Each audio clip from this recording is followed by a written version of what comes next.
Olá, graça e paz.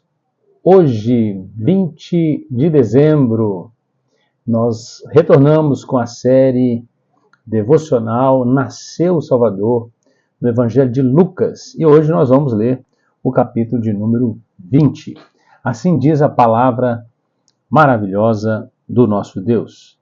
Aconteceu que num daqueles dias, estando Jesus a ensinar o povo no templo e a evangelizar, sobrevieram os principais sacerdotes e os escribas juntamente com os anciãos, e o arguíram nestes termos: Dize-nos, com que autoridade fazes estas coisas? Ou quem te deu esta autoridade? Respondeu-lhes: Também eu vos farei uma pergunta. Dizei-me, o batismo de João era dos céus ou dos homens? Então eles arrazoavam entre si. Se dissermos do céu, ele dirá: por que não acreditaste nele? Mas se dissermos dos homens, o povo todo nos apedrejará, porque está convicto de ser João um profeta. Por fim responderam que não sabiam.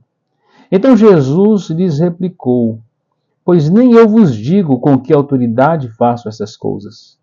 A seguir passou Jesus a proferir ao povo esta parábola. Certo homem plantou uma vinha, arrendou-a a lavradores e ausentou-se do país por prazo considerável. No devido tempo, mandou um servo aos lavradores para que lhe dessem do fruto da vinha. Os lavradores, porém, depois de o espancarem, o despacharam vazio.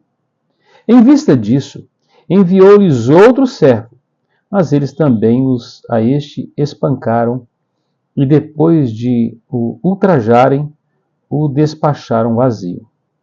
Mandou ainda um terceiro, também a este, depois de o ferirem, expulsaram. Então disse o dono da vinha: Que farei? Enviarei o meu filho amado, talvez o respeitem. Vendo, porém, os lavradores, arrazoavam entre si, dizendo: Este é o herdeiro, matemo-lo, para que a herança venha a ser nossa.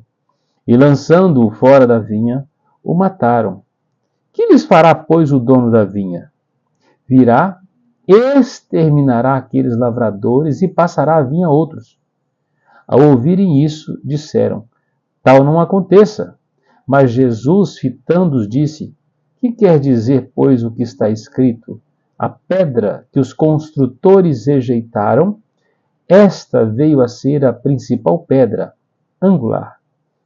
Todo o que cair sobre esta pedra ficará em pedaços, e aquele sobre quem ela cair reduzirá ou ficará reduzido ao pó.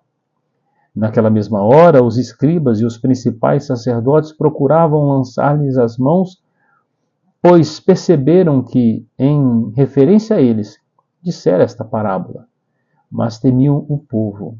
Observando, subornaram emissários que se fingiam de justos para verem se o apanhavam em alguma palavra, a fim de entregá-lo à jurisdição e à autoridade do governador. Então o consultaram, dizendo: Mestre, sabemos que falas e ensinas retamente e não te deixas levar de respeitos humanos, porém ensinas o caminho de Deus segundo a verdade. É lícito pagar tributo a César ou não?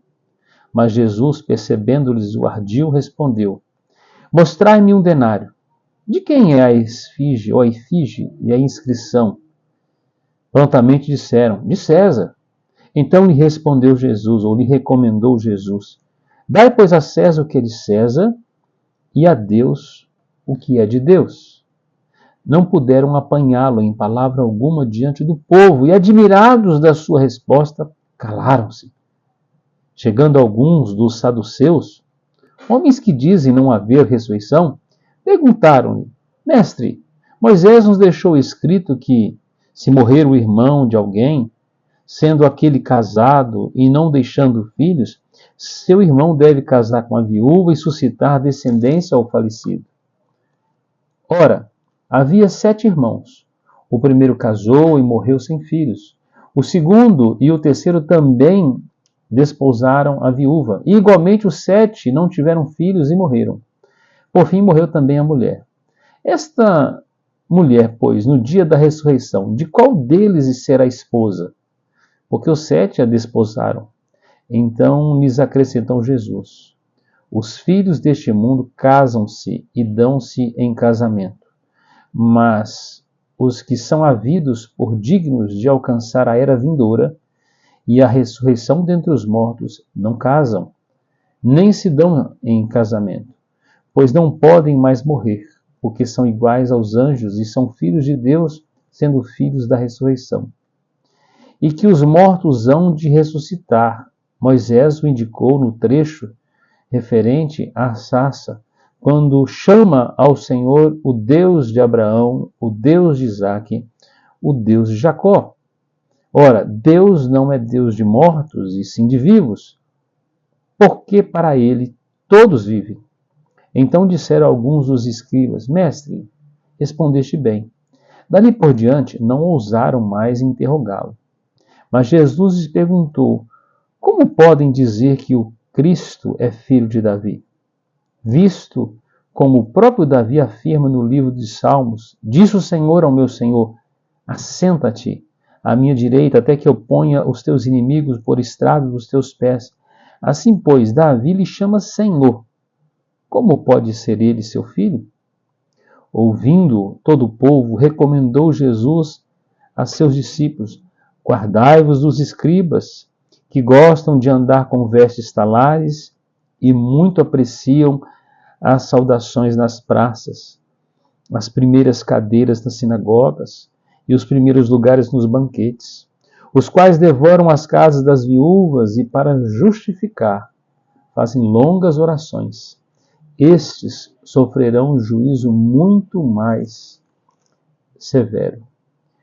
Interessante que este capítulo 20, né, Jesus ele entra praticamente num enfrentamento, né, com algumas autoridades, escribas, fariseus, né, saduceus, são líderes religiosos, né, vertentes religiosas, questionando, né, a autoridade, o ensino de Jesus e tentando, né, pegar o Senhor Jesus em alguma questão para o entregar às autoridades.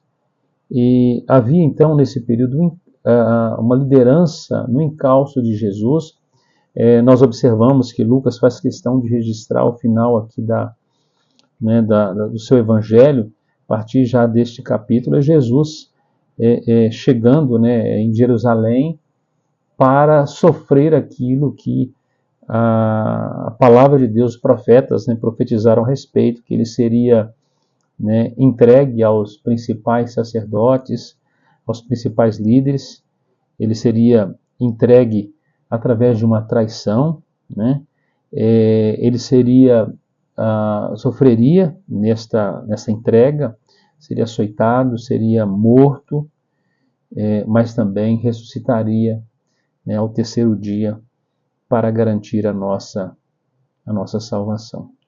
Então, é Jesus enfrentando aquelas autoridades e tentando pegá-lo, né, em alguma questão. É interessante que, em momento algum, Jesus cai no laço, né, desses líderes que não tinham uma boa intenção no coração, né, queriam testar Jesus. Nós encontramos muitas pessoas que são assim, né? Elas não estão interessadas na salvação que Cristo oferece. Eles não estão interessados em ter comunhão com Deus, né, nem saber algo a mais sobre o relacionamento com Deus. Quer nos testar. Se nós temos conhecimento, se nós temos, né, profundidade na nossa fé, quer provar a nossa fé, eles querem colocar o laço. A palavra de Deus, no livro, na carta de Pedro, na primeira carta de Pedro, diz assim: antes santificai a Cristo como Senhor em vosso coração, estando sempre preparado para responder a todo aquele que vos pedir razão da esperança que há em vós. Meu irmão, minha irmã, você precisa estar muito bem preparado, como obreiro aprovado que maneja bem a palavra da verdade, para diante, né, dos inimigos, daqueles que são inimigos da cruz, que muitas vezes querem nos testar, ter a capacidade, né, de responder. Como também para exortar outros, ensinar a sair também das pegadas, né, deste mundo. E eu queria, né, desse texto todo aqui, né, fazer uma aplicação rápida. Seria muitas aqui, mas quando Jesus ele cita no versículo 17, saindo exatamente desta questão, né, no capítulo 20, a partir do verso 9 até o verso 18, ele está tratando aqui sobre o dono da vinha, né, que manda, né, trabalhadores, e todos os trabalhadores que são enviados, diz que aqueles que estavam ali arrendando a vinha maltratam, né, expulsam essas pessoas e, por fim, né, ferem essas pessoas. Por fim, o dono da vinha manda o seu próprio filho, e eles então têm o intento de matar o filho, né, para ficar com a herança. Jesus não estava falando, na verdade, de vinha, era uma parábola.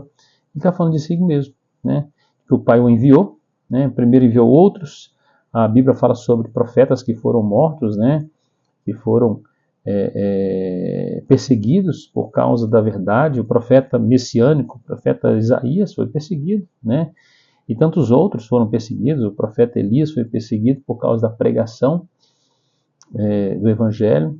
João Batista perdeu a sua cabeça por confrontar, né, autoridades em seus pecados. Então foram mortos, foram perseguidos. E o Senhor Jesus, por fim, né? Este é o Filho que foi enviado pelo Pai, a vinha, né? Nós fazemos parte agora dessa grande colheita. Foi enviado e o maltrataram, rejeitaram o seu ensino, né? A Bíblia diz que ele veio para que era seus, mas os seus não receberam. Mas a todos quanto receberam, deu-lhes o poder de serem feitos filhos de Deus.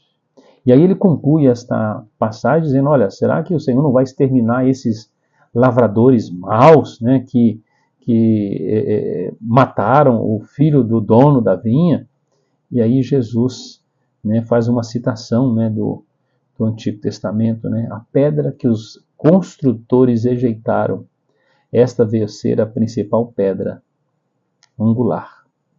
E esta pedra é aquela, né, que dá sentido, né, a tudo num edifício. Quem não conhece, né, uma pedra angular, né, ela é formato de cunha, é uma pedra que no arco de uma construção é a última pedra que encaixa ali, e ela é que mantém o prédio de pé. A Bíblia também fala que Jesus é a pedra de esquina, aquela que faz ali a orientação para a construção do edifício, ou seja, ele é aquele que mantém a vida das pessoas, né, de pé, é aquele que é o fundamento da fé de todos nós, da igreja, do qual nós somos pequenas pedras, nós somos o edifício vivo, né, construído para o louvor da glória do Senhor.